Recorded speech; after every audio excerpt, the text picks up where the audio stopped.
Good morning, Chris Ohl, Wake Forest Baptist Health, infectious diseases.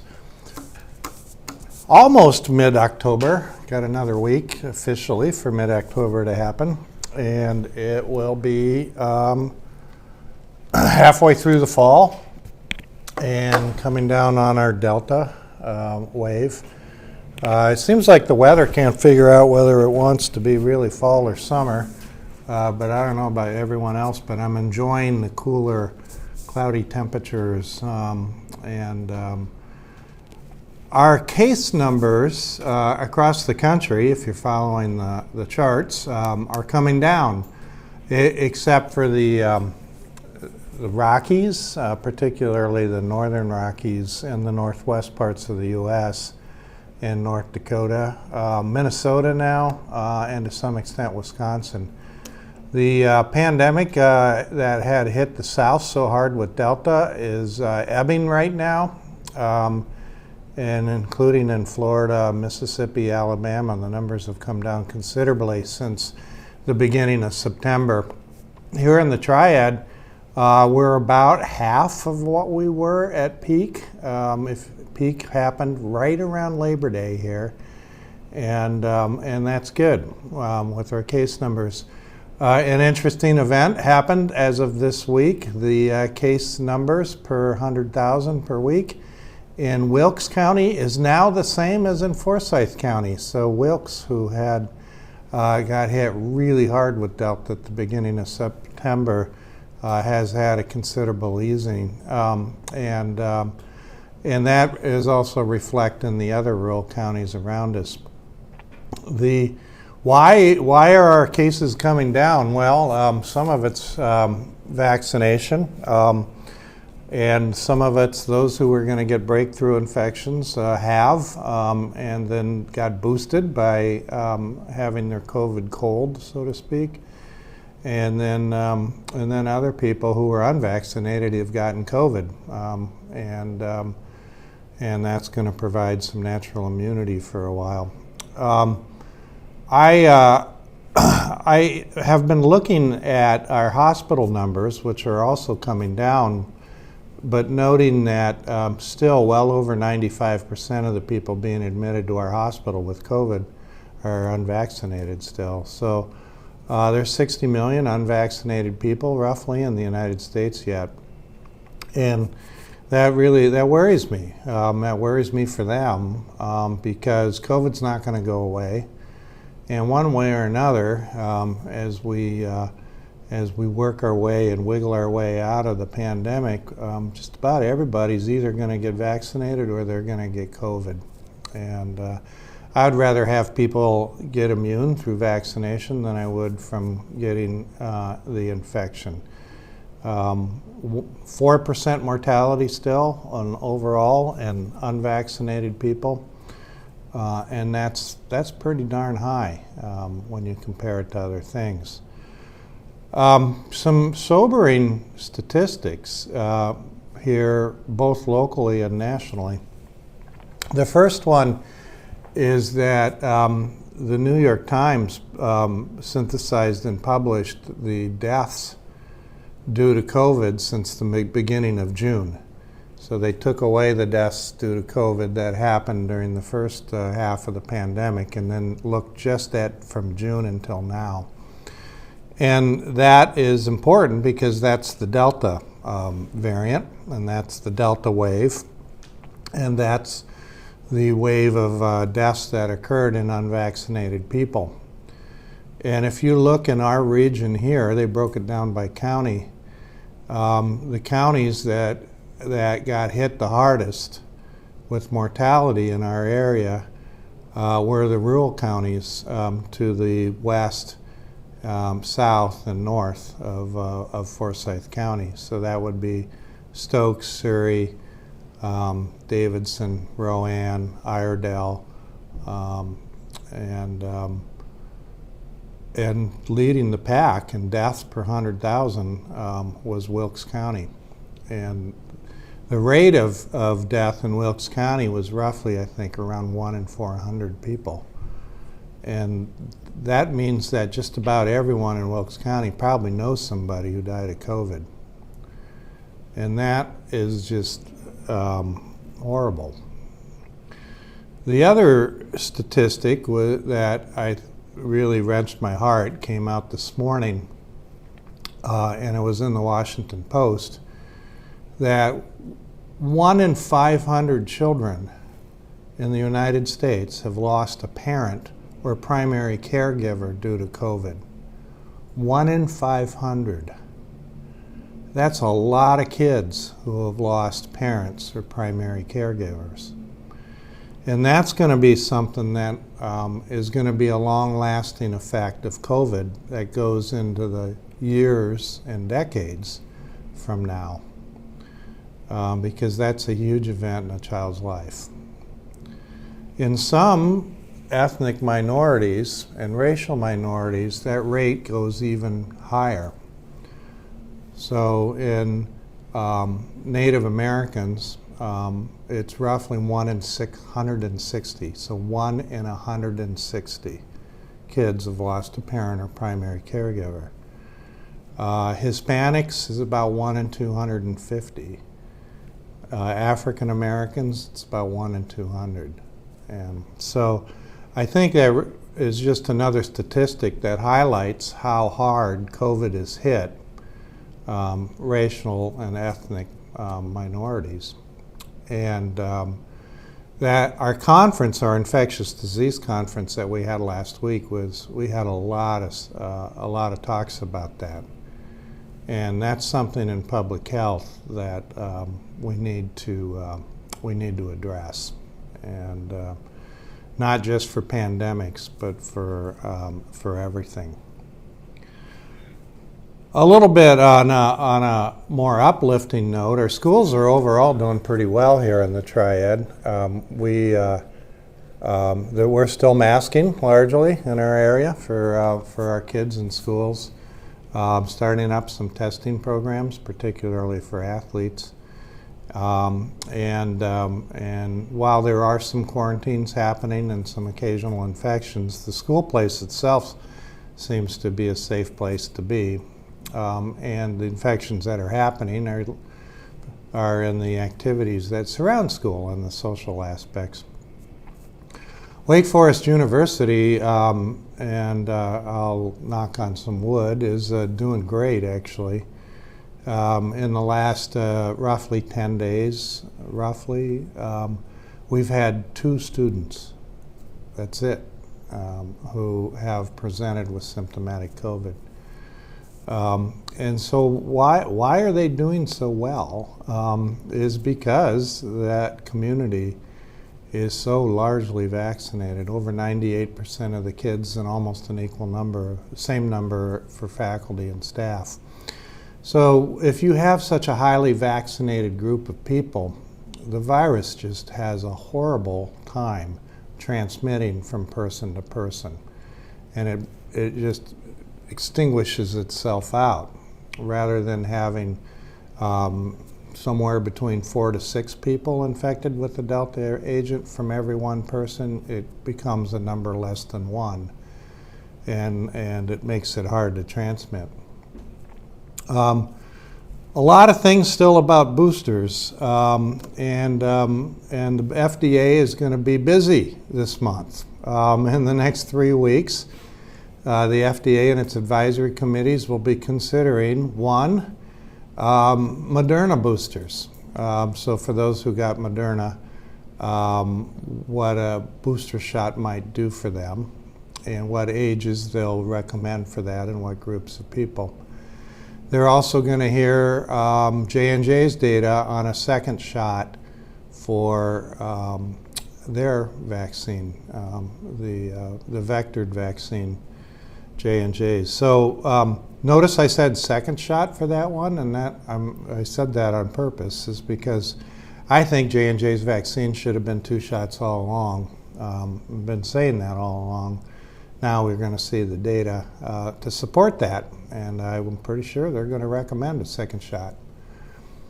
And then we're going to hear data that gets presented on what I call mix and match vaccines. So if you got Pfizer initially, you get Moderna Second, what does that mean? Does it work better? Does it work worse? Does it work the same?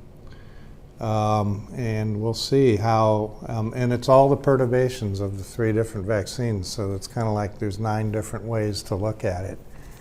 And so that's going to be coming out. And then the FDA is going to make their pronouncement on vaccines for the 5 to 12-year-old group. I've been saying that it'll be around Halloween, and it still looks like Halloween or the week after for that emergency use authorization to come up. So a great trick or treat, depending on how you look at it as a kid, for our children for the Halloween time period. And that's something a lot of parents have really been looking forward to. And we'll talk more about that towards the end of the month when we've seen the data. But from what I've seen of it early on already, it looks great. Kids get immune and side effects are less than in adults, and adverse reactions haven't been seen in the small numbers. The confusion, lots of confusions around boosters. Let me tell you what it is right now, today. That boosters are for people who initially got Pfizer and they got it at least 6 months ago. And if they're over the age of 65, or if they're between the ages of 50 and 65 and have underlying health problems, then they should get a booster, and I agree with that. I think they should, and I think now's a good time to do it. Where are those boosters available? They're available at retail pharmacies, including in the Atrium Health Systems, Wake Forest Baptist Systems. And they're available in some primary care offices. They're available from other health systems over at the mall, our Novant system at the Sears building. Of course, the health department, you can get a booster there too. If you are younger than the age of 50 and otherwise healthy, then you may not need one right now because the vaccines are still, every study that comes out shows they're still working well to keep people out of the hospital and from getting serious COVID. So you might want to wait. And if you waited until November, then you'll know the data from mix and match, and those for who got Moderna, you'll have the data for that. If you are in a situation where you have a higher risk of being exposed to COVID, like college students, or people who are out and about facing the public all the time, then you can go get a booster now if you want. If you had Moderna or Pfizer, you're going to probably want to wait until the end of the month till that data comes out, and it's not an emergency. Early on, it looked like that the expected events like sore arms and fevers following a booster shot was about the same as the first shot. Now it looks like that it's more like the second shot. And so that means about somewhere between 15 and 20% might get a fever the day afterwards. Usually doesn't last more than a few hours. And you might get a little sore in the arm that got vaccinated. And you can take ibuprofen or Tylenol for either of those, and it works great to alleviate that. So it's about the same as what the second shot was.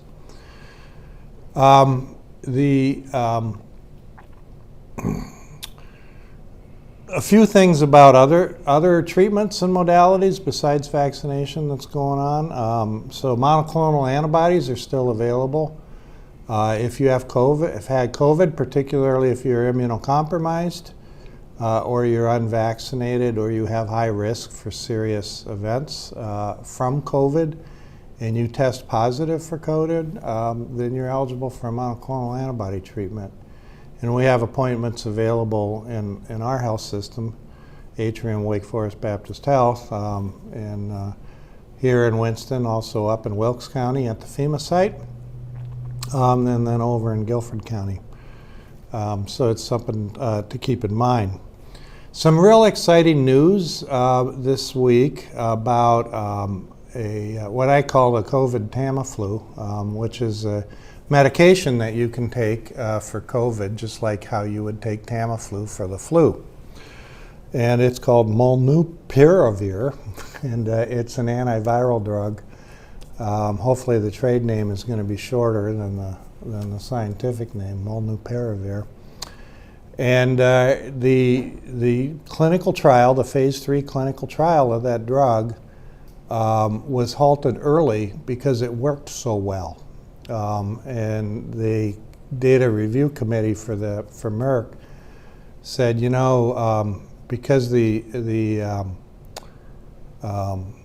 efficacy of the drug is so high, it cut hospitalizations and deaths by 50%. In fact, in the drug arm, there were no deaths at all. In the placebo arm, there was 6 or 7.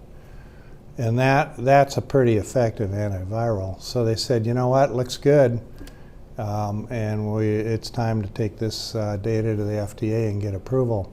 I suspect that this will be available probably sometime around Christmas or shortly afterwards. Interestingly, in the media, there are some people saying, oh, it's a game changer, and then others say it's not a game changer. Dr. Ohl thinks it's a big advance, actually. And here's why.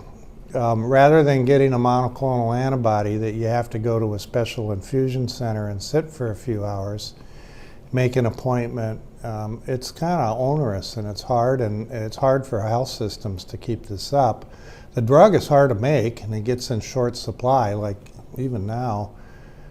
This will be a pill that you get by a prescription. So you get a COVID cold or you get sick, and you go to your doctor and you test positive, then you take this medicine within 5 days. And you can get a prescription and go get it filled at a pharmacy. And so this is a major step to living with COVID and the transition from COVID being, you know, a pandemic to a virus that is part of our normal plethora of respiratory viruses that we get during cold and flu season. So if you can imagine, you wake up, you got a bit of a fever, you got a headache, coughing a little bit, you go get your diagnosis. Is it flu? Is it COVID? Is it another virus? If it's flu, then you can take Tamiflu. If it's COVID, you can take molnupiravir. If it's another virus, you just go home and take your chicken soup. And you know what you have. And there's therapies available for it. The other thing that with this drug, it's now entering into studies to see how well it prevents COVID. So if Johnny comes home, there'll be other antiviral drugs that'll follow, because there's about 5 of them now that are in phase 1 and 2 trials and entering phase 3 trials. The other thing in the news this week is the federal government is putting about $1 billion into home testing. So to make home tests more available, so you can go down to your retail pharmacy, buy some home tests, keep a few of them at home in case you need to find out if you have COVID or not. So how would you use these? Well, there's a few ways. One, if you wake up with a cold and you want to know, is it okay to go to work or school? You home test. And if it's positive, then you self-isolate for 10 days. Let the health department know you had a positive test so we can count it. Some of the tests have apps that go on the phone with them that do that for you. And if it's negative, put on a mask and go to school. Go to work because you don't have COVID. How else could you use a home test? Well, let's say you had a big wedding you wanted to go to. Home test before you go to the wedding. Make sure that you won't be exposing somebody if you're an asymptomatic person with it. So the tests are not designed to be self-diagnosis if you get real sick. You probably want a doctor to do that. It's more to direct what kind of activities that you can do. So this is another step to living with COVID as we transition from a pandemic to the virus being one of our normal respiratory viruses. It's possible in the future we could have home flu tests too, and you can find out if you got the flu or you got COVID. So I think it's a helpful thing to do. In our transition here, we've been doing more things that we enjoy and that involve being around other people. If you're a Wake Forest University football fan, first of all, so far so good. It's been a pretty good year. Winning record, ranked team. First time ever, Wake Forest, I think, has been ranked higher than Clemson in the last 10 years. But we're having big football games and haven't seen any real problems with transmission events at these games. They're outside, that's the key. We're having the Classic Fair, the Carolina Classic Fair out at the fairgrounds, and it involves all the activities that we would normally do, including eating food that's not good for you. And masks are recommended and actually required for being at the fair, which will help reduce risks even more so than just the fact that it's outside. And I really don't think we're going to have a lot of problems from the fair. We're coming up on Halloween. I think next week we'll talk more specifically about Halloween. But let's have and enjoy Halloween this year. And for kids, I think trick-or-treating is going to be fine. I think it's going to be okay. Our case numbers will be down. It's outdoors. People usually spread out. Parties, indoor parties, I'm not sure I'd plan one of those yet this year. That one may be one for next year. Outdoor parties could be a lot of fun with Halloween. Kind of dark and spooky. Everyone loves a good spooky Halloween. We'll talk more about it next week. And then it's time to start thinking a little bit about the holiday season coming up. It's a little early to know exactly what our holidays are going to look like this year. I'll give you my prediction in a minute. But we're going to talk more about holidays next week as well. I think that, just to summarize, I don't think it's going to be quite so onerous and lonely as it was last year. And I'll explain why next week.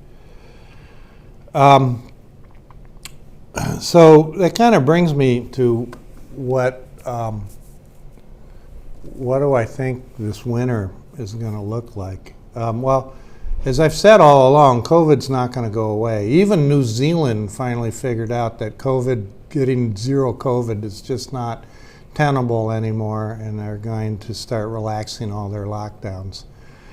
COVID is going to be a respiratory virus that circulates with all of our other respiratory viruses. Most of our population will have some degree of immunity to it. Those few people who don't will still be at risk of having a serious COVID infection.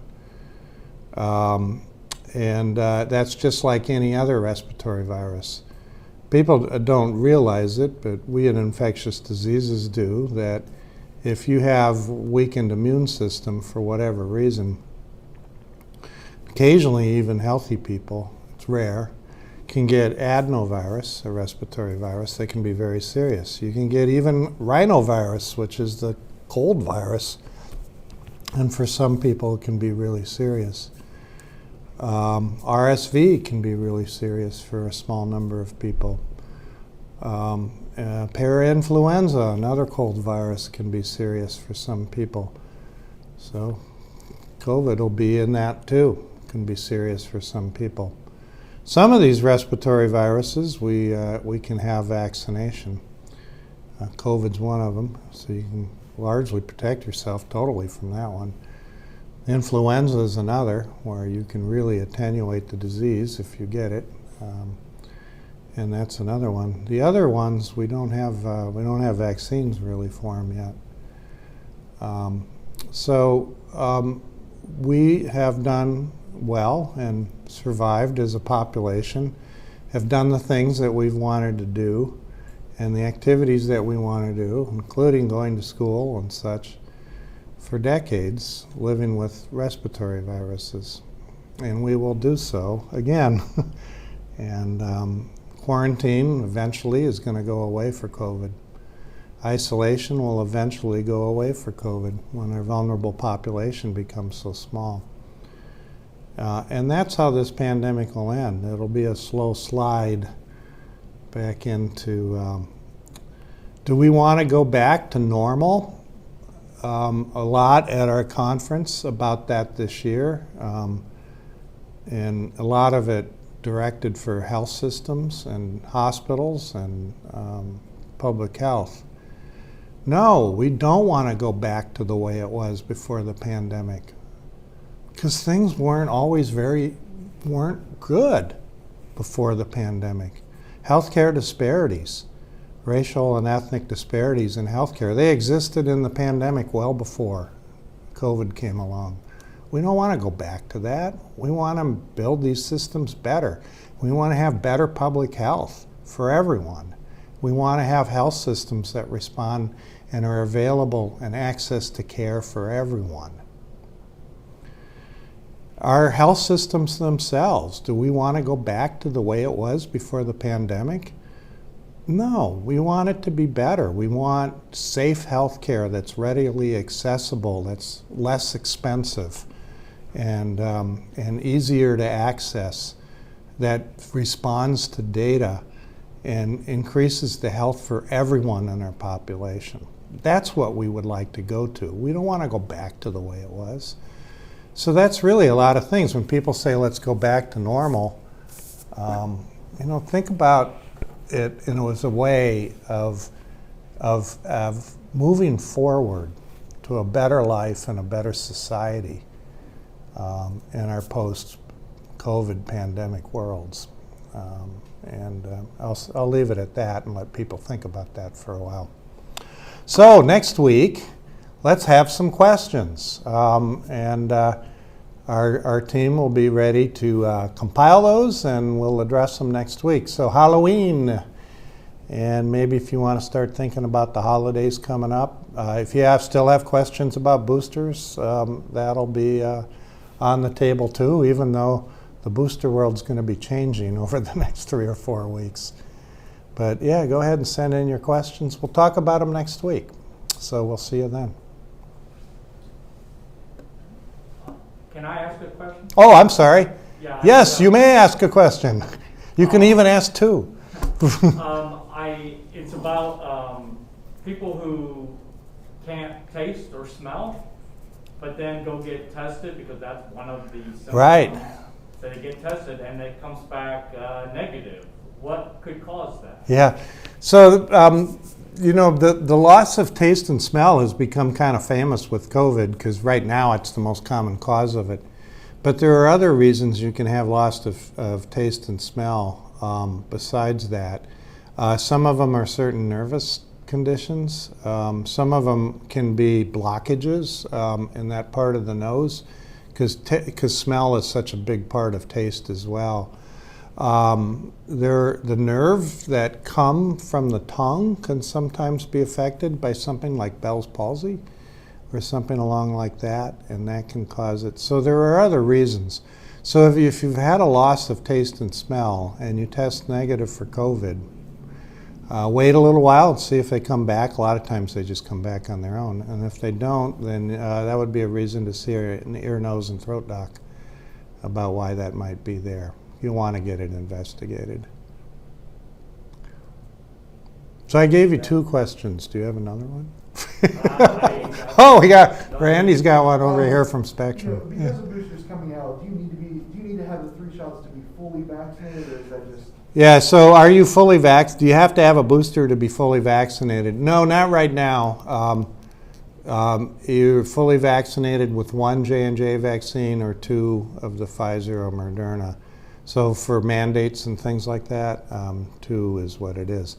Will that change in the future? Maybe, because we're getting more information about what constitutes a real full series for vaccination.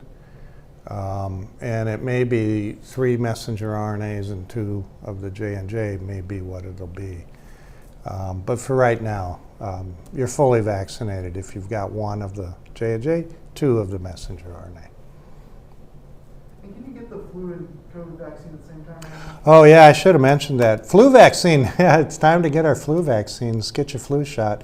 Almost everyone is offering flu shots now, and you should get that.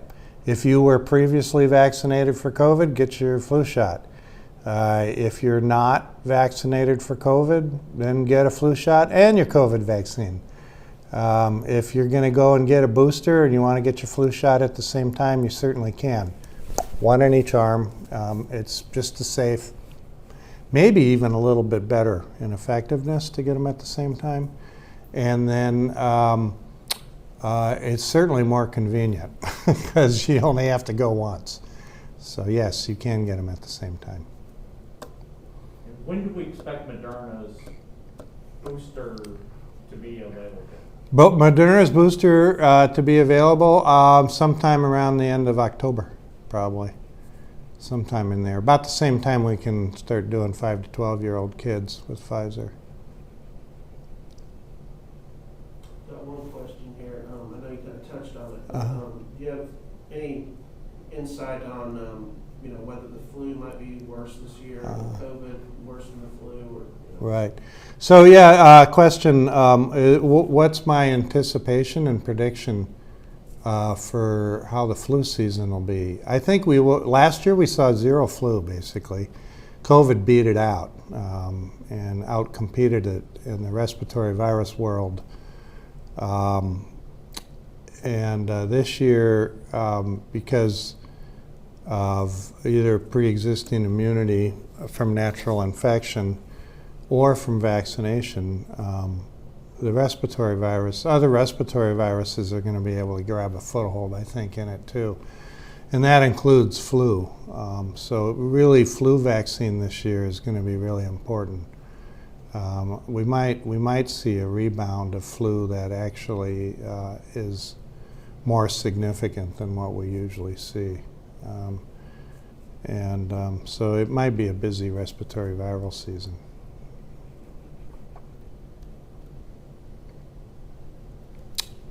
All right, now I'll sign off for next week.